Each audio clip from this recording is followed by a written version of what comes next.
Hi, Aquarius. It's Denice with Divine Soul Astrology. Today I'm here to discuss the Taurus New Moon, which is happening May 16th, and it will be at 8:01 Universal Time, and that's at 1:01 p.m. here in California.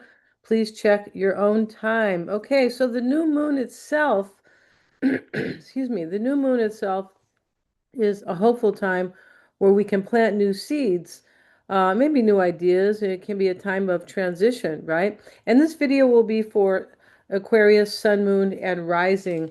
So, also, what is Taurus really concerned with, right? Taurus is concerned with material gain or material comfort and stability, financial stability, their values, and those values have to do with the maintenance or the establishment really of financial well-being, usually, yeah.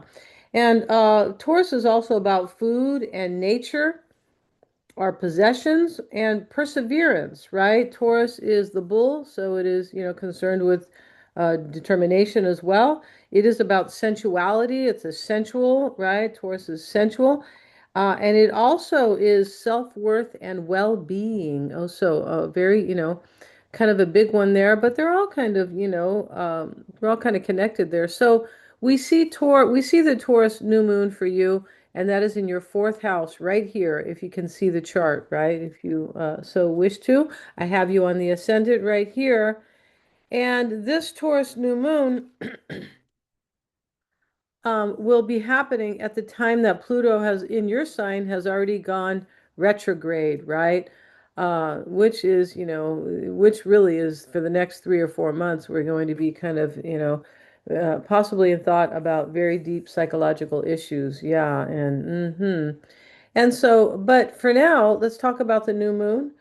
And so it's in your fourth house, and this is the house of home and family. We see it here, the house of home and family. This is emotional foundation and emotional security, and the physical home as well. The fourth house is where we want to be happy. We want to be safe, right? The moon really represents the fourth house in the natural chart. And so this is Cancer, right, where we have nurturing and family and emotional support, things like that. But it is a place of kind of safety. So, yeah, that's where we have the new moon right now. And we also have Venus. So Venus is the ruler of the new moon, and it is in your ninth house. Let's look at that. It's not in your ninth house, it's ruling your ninth house, but it is in Gemini in your fifth house. And this fifth house is self-expression. It is your talents and what you're good at and, how you shine, things like that. It can also be love and sex and pleasure. That's the fun house. Yes, it is. I don't mean the one that, that they used to have, Playland in San Francisco and all that. I'm really dating myself here, but it's not that type of fun house, but it is the house of entertainment and hobbies and things like that. Okay, recreational activities. So here we have Venus sitting here. It's going to be moving out of that fifth house into your sixth house. But Venus is in the fifth house. It may have something, the new moon can have something to do with your self-expression. It can. Uh, but here Venus will, it also rules, as I said, your ninth house of higher purpose. It's moving into your sixth house of health and wellness, and this is work and service, but also your obstacles, your daily responsibilities or obstacles. So there could be something here that you are kind of thinking about that has to do with your kind of emotional stability a little bit, your well-being. And as that may relate to how you are managing your life or your work or your health, because Venus will enter Cancer on May 18th. So that is just 2 days later. It is. And Saturn. Let's go look at Mercury though, because Mercury is the planet of thinking. We'll talk about your ruler, your own ruler, which is Saturn. And Mercury is here in that fourth house. As I said, it is also representing your ninth house of your eighth house of transformation. So you're thinking about likely about what needs to change with the new moon, right? This is also the house of shared assets. It is a money house, as Taurus represents money as well. It's a house where shared assets, which can be, inheritance or wealth. It can be the money that you share with a spouse as well. So we have Mercury making a square to that house. Yeah, eighth house of transformation in Virgo. Yeah, and that's interesting because Mercury rules this eighth house for you, where you're letting something go. It's kind of pressuring you to do that a little bit because it's a square. So yeah, the square is where we really kind of need to make an adjustment in our lives. And this south node that is there in Virgo is associated with either lack or something that we need to move away from, right? It can be something that we know, right? This is a very deep psychological house that we know, and I got to move away from that. Maybe an attitude. It will depend. It really depends on your own chart, Aquarius, right? We have Pluto, and that is making also an inconjunct here. Pluto's in your sign. Pluto is transformation. It sure is. And in your sign, making that inconjunct to that eighth house of transformation. So that's another adjustment, asking you to let something go or move beyond something for sure.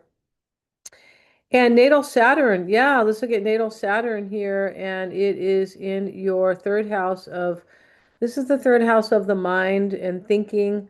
It's also communication. It is your ideas, your goals, your skills. That is the third house. It also is associated with, extended family and also short trips. Maybe you want to go on some short trips now, possibly. But Saturn is here, and Saturn is getting a sextile from Mercury, right? And Mercury is very important right now. Um, yeah, it is getting that sextile there. So when we see the sextile, though,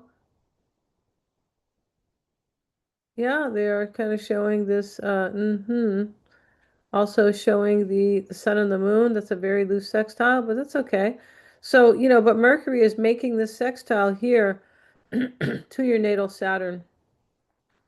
It's kind of asking you to, this is an opportunity if you want to engage, or right? It's a social aspect, a sextile. So here, it can be an opportunity if you want to step into that.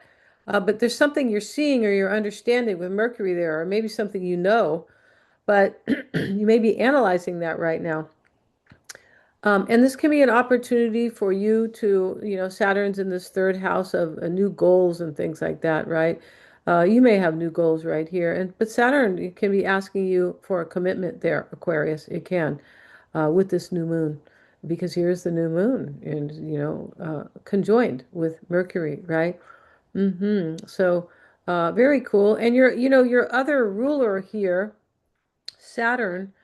Aquarius, I beg your pardon, Aquarius, Uranus is in your fifth house. And this is your modern ruler in your fifth house of self-expression, creative pursuits, your talents, your fun, how you enjoy your life, your fun as well. Maybe you want to do something more fun. You could, because Venus is in that house, and Venus is the ruler of the new moon. So you might want to do something more fun, more entertaining. That may be the case. And Venus rules love as well. Remember that. So maybe you are seeking partners that could be the case, partners who are more fun, possibly, or, more entertaining and things like that. We all want partners who are, that we can have fun with, right? Yeah. And so Uranus is there. Uranus is switching up your whole fifth house anyway for the next 7 years. But go check that out. I have a whole separate video on that, Aquarius. All right. And Saturn is also in your third house. Your natal ruler is in your third house of willpower. So this is asking you, this Mercury here, um, yeah, which is ruling your fifth house here where Venus is, your fifth house of self-expression. It's asking you to, use your willpower. For sure it is. Mars is also in your third house of, goals and thinking and whatever you are doing here in the house of the mind. But Mars is in a sextile with Venus. So this is awesome here. Venus is in that house of self-expression. There's an opportunity here for you to step more either toward your talents and like kind of shine. It can be a relationship as well that you're kind of thinking about here as well, but there's something new here for you, Aquarius. There is, and it is quite beautiful. Also, Saturn, which is, in this third house, is ruling your 10th, your 12th house of endings and release. So with the new moon, something will end. Uh, yeah, and it likely has to do with, new goals or your willpower toward the future. All right. So I hope you've enjoyed uh, this reading. Yeah. And if you have, please like, share, and subscribe. Hit the little bell, and you'll be notified of my next upload. If you want a reading with me, I'm also a psychic. I've done many psychics with clients on my tarot channel. You can check that out. Although my focus is not on the tarot channel right now, it's here. I also have a lot of astrology readings, and those are really all to empower you. Yeah, what we don't know what we don't know, right? And it shows up in your natal chart in so many places. It's highly fascinating, right? Right now, I'm studying with somebody who is uh, like a star, basically, right? The teacher, and it's funny I say star because we're talking about astrology, right? Thanks so much, Aquarius, for joining me here. Have a good one.